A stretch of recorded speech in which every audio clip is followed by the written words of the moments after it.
Sofia in Veld, member of the European Parliament, PEPP, rapporteur in Econ, is joining us now with comment on pan-European personal pension product. Ms. in Veld, thank you for being with us. Hello.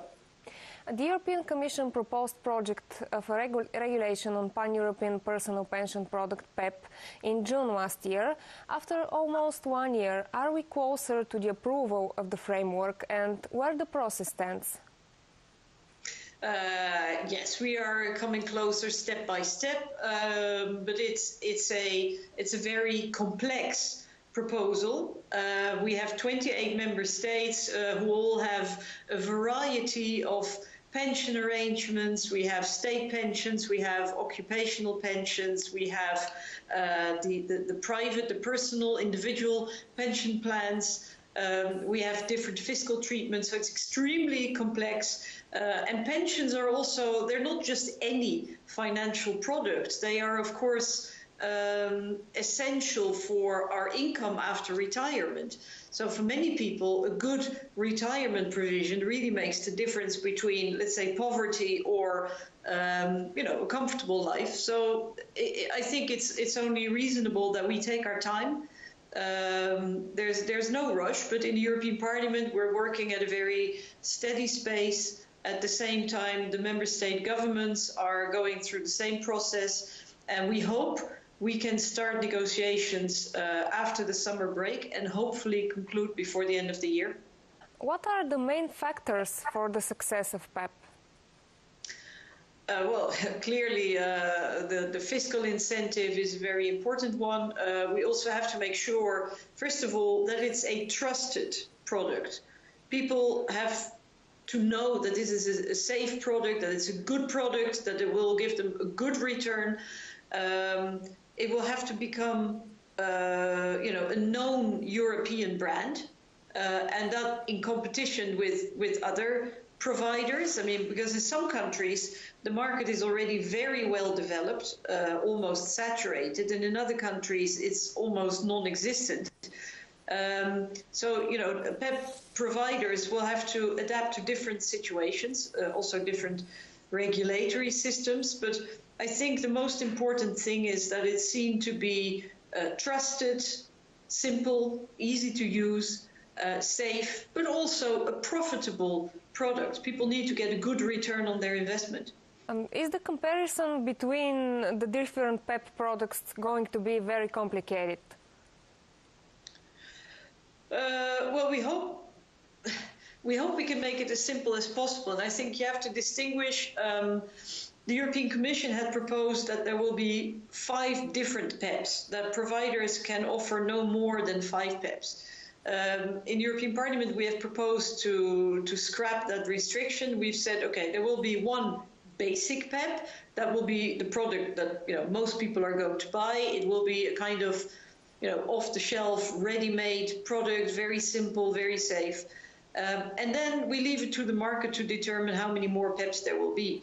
But we have, so that would be complicated. On the other hand, we have suggested fairly extensive information obligations for the providers so that the consumers can really compare easily.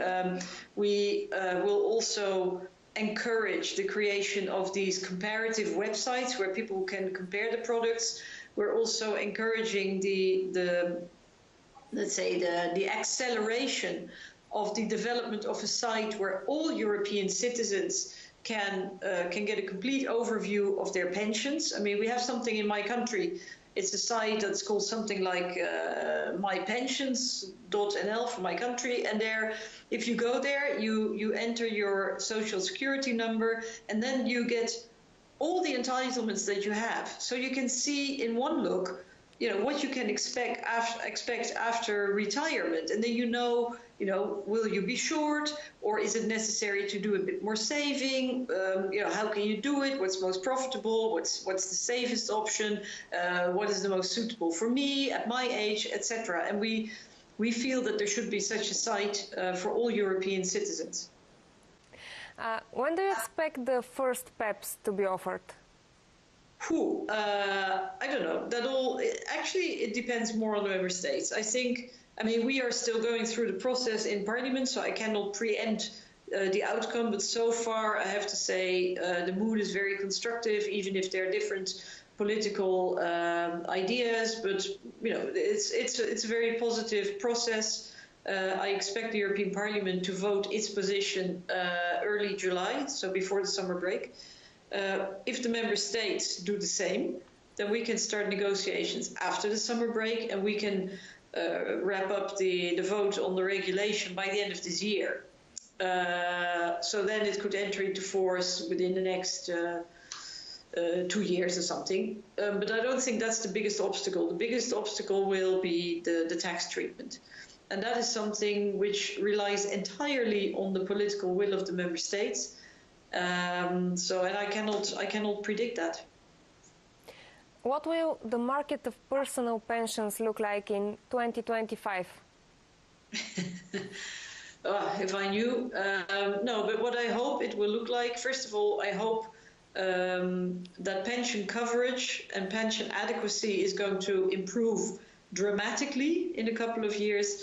I also hope that the sustainability of the pension systems is going to improve, and that means that some radical reforms have to be done in a number of countries because it's clear that a lot of pension systems are not sustainable. But I also hope and think that pensions are going to adapt more to the actual needs of people, to the to their career patterns, to labor market patterns, because the whole notion that, like in my country, the idea was you go to school, then maybe you study for a few years, and then you work with the same employer for 40 years.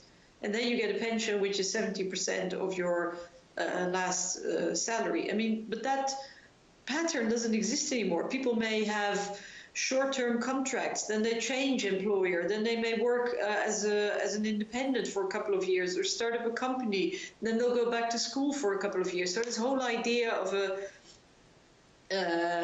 sort of a linear build-up of your pension provision, that doesn't exist anymore. And I think that should be reflected a lot more in the pension systems that we have, because the current pension systems do tend to benefit the older generations more, and we have to cover a lot more for the younger generations because they actually get the short straw. So I really hope that by 2025 that will have improved.